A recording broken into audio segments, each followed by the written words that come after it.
Complete. Hello viewers, আপনাদের সামনে নিয়ে আসলাম, এটা হচ্ছে একটা ফিলিপসের ব্যালেন্ডার। এই ব্যালেন্ডারটার মোটর পাওয়া যায় না, তো আমরা মনে করেন যে মোটরটা জ্বলে গেছে। এখন আমরা যেটা করব, এই ফিলিপস কোম্পানির এই মেশিনের ব্যালেন্ডারটার কয়েলটা হচ্ছে এটা। এই কয়েলটা মনে করেন বাজারে অ্যাভেলেবেল না, এই জন্য আমাদের যেটা করতে হবে, মডিফাই করে আরেকটা মোটর এখানে সেট করতে হবে, না হলে তো আপনার ব্যালেন্ডারটা বাদ হয়ে যাবে। তার কারণ হচ্ছে বাজারে যদি একটা মেশিন না পাওয়া যায় তাহলে তো সেই জিনিসটা আপনি ঠিক করতে পারবেন না। তো সেই জন্য আমরা ডিসিশন নিয়েছি যে আরেকটা কোম্পানির মেশিন এটার ভিতরে কীভাবে ফিটিং করা যায়, সেই টেকনিকটাই আপনাদেরকে এখন দেখাবো, মডিফাই করে কীভাবে এটা এখানে ইউজ করা যায়। তাহলে আমরা এটা বাদ দিয়ে, এই দেখুন, আমরা এই কোম্পানির মেশিনটা নিয়ে নিলাম। এই কোম্পানির মেশিনটা, এই যে কোম্পানিটা, এই কোম্পানির মেশিনটাই আপনার ওখানে সুন্দরভাবে ফিটিং করা যাবে। আমি দেখেছি এটা মডিফাই করে এটা করা যাবে। এটা হলো আপনার 280 ওয়াটের একটা মেশিন।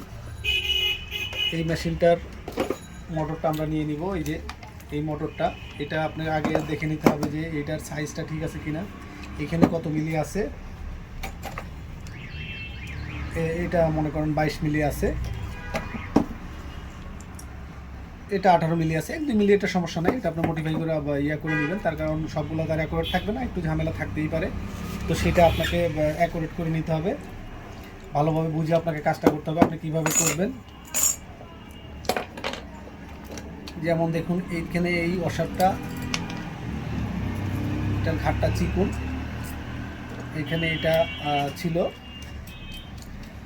এই হুইলটা এটার ভিতরে ছিল। তো আপনি যেটা করবেন সেটা হচ্ছে যে এই হুইলটা লাগাইতে হলে এখন ওটাকে যে মডিফাই করে যেটা করতে হবে, এই হুইলটার ভিতরে তার এটা ঢুকবে না। এখন আপনাকে যে কাজটা করতে হবে, ওই কাজটা করে আপনি এটা মডিফাই করে এটার ভিতরে লাগাবেন। সেই ক্ষেত্রে আপনাকে কী করতে হবে, এইখানে কাটিং করে এটার মাপ মতো করতে হবে। এইখানে মনে করেন যে আছে এই 14 মিলি, এখানে আপনাকে 14 মিলির মতো কাটিং করে নিতে হবে। কাটিং করে তারপরে আপনি এটা ঢুকিয়ে দিলেই আপনি এটা মডিফাই করে এখানে লাগাতে পারবেন। তো সেটাই বেসিক্যালি আপনাদেরকে এভাবে দেখাবো কীভাবে আপনারা লাগাবেন। এই যে এই মোটরটা দেখেন, আমি এটাকে কাটিং করে নিয়েছি ওই সেম। এই যে এখানে এটাকে আমি গ্যান্ডিং দিয়ে কাটিং করে নিয়েছি। এই যে এটাকে এটার মাপ মতো করে নিয়েছি। এখন এটার মাপ মতো এটা হয়ে গেছে।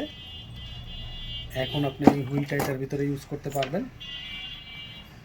তার কারণ হচ্ছে যেটার যে হুইল থাকে ওইটা তো আপনাকে সেম রাখতে হবে, না হলে তো উনি এই ব্যালেন্ডারটা ইউজ করতে পারবে না। তো সেই জন্য আপনাকে এই সেম ক্যাটাগরি করেই ওখানে লাগাতে হবে। আর আরেকটা জিনিস আপনাকে মাথায় রাখতে হবে, সেটা হলো এটার যে বক্সটা, এই যে এটার ভিতরে যেটা ঢুকে, ওই মাপেরই আপনাকে একটা কয়েল নিতে হবে, যে কয়েলটা এটার ভিতরে ঢুকবে। তো এটা এমন সিস্টেমের, এটা এটার ভিতরে ঢুকবে না। এটা আমি ঢুকিয়েছি, এই যে দেখেন, এটা এটার ভিতরে ঢুকবে না। তার কারণ এটার দুই সাইডে দুইটা কান আছে। এই কান দুইটাকে আপনাকে এই যেভাবে এখান থেকে কাইটে ফেলে দিতে হবে। কান দুটাকে এখান থেকে কাইটে ফেলে দিয়ে তারপর এটাকে এর ভিতরে ঢুকাইতে হবে। এই যে দেখেন আমি এটাকে করছি, এটাই যে এটার ভিতরে ঢুকে গেল, বাস এটার ভিতরে ফিটিং। হ্যাঁ, আপনার বেশিরভাগ সময় এগুলা করা লাগে। তার কারণ হলো যে বিভিন্ন কোম্পানির এই বিশেষ করে ব্লেন্ডারের আপনার পার্টস পাওয়া যায় না, মেশিন পাওয়া যায় না, সেই জন্য আমরা এগুলো করে থাকি। আর আপনাদেরকেও এটা শেখানোর জন্য বা আপনারা কীভাবে করতে পারবেন সেই জন্য এই ভিডিওটা দেওয়া। আপনারা যারা এই ভিডিওটা দেখবেন অবশ্যই বেশি বেশি শেয়ার করে দিবেন, তার কারণ আপনি করতে পারলে আরেক ভাই যাতে করতে পারে, সেই জন্য ভিডিওটা শেয়ার করে দিবেন। Thank you very much. আসসালামু আলাইকুম। এই যে দেখুন, এটা আগে কমপ্লিট করা হয়ে গেছে। এখন এটার ভিতরে ওয়াশারটা যে ঢুকিয়ে দিয়ে এটাকে লাগিয়ে দিলাম সুন্দর করে।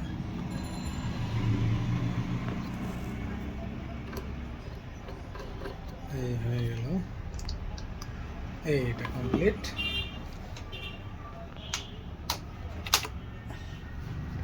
এখন আপনি এটা টেস্ট করবেন।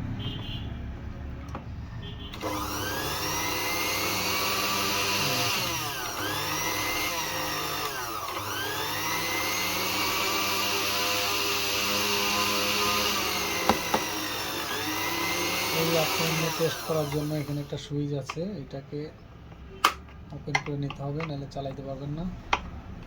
এই এটাকে ওপেন করে এই ওকে কমপ্লিট।